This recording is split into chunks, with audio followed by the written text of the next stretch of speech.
সন্ধিয়াৰ পৰা দি আছিলে কিনকিনীয়া বৰষুণ আৰু এনেকুৱা কিনকিনীয়া বৰষুণৰ মাজত যেতিয়া এনেকুৱা দেশী ঘি তাৰকা দিয়া খিচুৰি পাই যাওঁ ন গাইছ, মোকতো আৰু একো নালাগে। এণ্ড তোমালোকেতো জানাই এনেকুৱা বৰষুণৰ বতৰত যেতিয়া খিচুৰি পাই যাওঁ কিমান টেষ্টি লাগে কৈছোঁ নহয়, বহুত মজা লাগে। এণ্ড এইটোৰ কালাৰটো চোৱা নাই, কালাৰটো চালেই খাবলৈ মন যাব। কথাটো হ'ল এনেকুৱা, আজি সন্ধিয়াৰ পৰা কিনকিনীয়া বৰষুণ দি আছিল আৰু বৰষুণ দিয়াৰ লগে লগে মাক মই কৈ দিলোঁ, মা আজিতো খিচুৰি বনাবই লাগিব, কাৰণ মোৰ মায়ে কৈছোঁ নহয় গাইছ ইমান ধুনীয়া খিচুৰি বনাই নহয়, মানে কি ক'ম। তাৰ পৰা লগে লগে মায়ে একদম গোটেইখিনি খিচুৰি যিখিনি ভেজিটেবল লাগে একেলগে দি পেলাই কুকাৰত দি পেলাই ধাই 3টা চিটি মৰাই দিলে।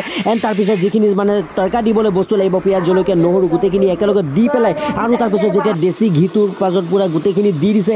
এণ্ড মানে পিঁয়াজ জলকীয়াখিনি দিয়াৰ লগে লগে মানে যোনটো স্মেল আহিছে নহয় গাইছ, মানে কি ক'ম, কি মজা লাগিছে। এণ্ড তাৰপিছত ধুনীয়াকৈ ভাজাৰ পাছত ধুনীয়াকৈ ব্ৰাউন হোৱাৰ পাছত যেতিয়া এক পেলাই দি দিছিলে না, এনেকৈ যে স্মেল মাৰিছিলে, মই কৈছোঁ না ভিডিঅ' ৰেকৰ্ড কৰি আছোঁ এতিয়াই মোৰ মানে খাবলৈ মন গৈছে, মানে ইমান টেষ্টি হৈছিলে। এণ্ড কালাৰটো চোৱা নাই, কালাৰটো চালে তোমালোকে ইমাজিন কৰিব পাৰিবা মানে কিমান টেষ্টি হৈছে বুজিছা। তাৰপিছততো মই মানে ধুনীয়াকৈ এনজয় কৰিলোঁ। তোমালোকৰ যদি এনেকুৱা খাবলৈ মন আছে, তোমাৰ মাক ভিডিঅ'টো দেখাই দিয়া, তোমাৰ মায়েও তোমাক ধুনীয়াকৈ বনাই খুৱাব কৈছোঁ। আৰু মাৰ হাততো জানাই গাইছ কিমান যাদু লাগে, আৰু তাৰ লগত লৈ লৈছোঁ মই ধুনীয়া ধুনীয়া আচাৰ। এণ্ড খাইছোঁ কৈছোঁ নহয় গাইছ, মানে কি মজা লাগিছে। জল্দি জল্দি তোমালোকে খোৱা, এনেকৈ তোমাৰ মাক ভিডিঅ'টো দেখুওৱা আৰু তোমালোকে খোৱা, এনজয় কৰা। মইতো বহুত এনজয় কৰিলোঁ।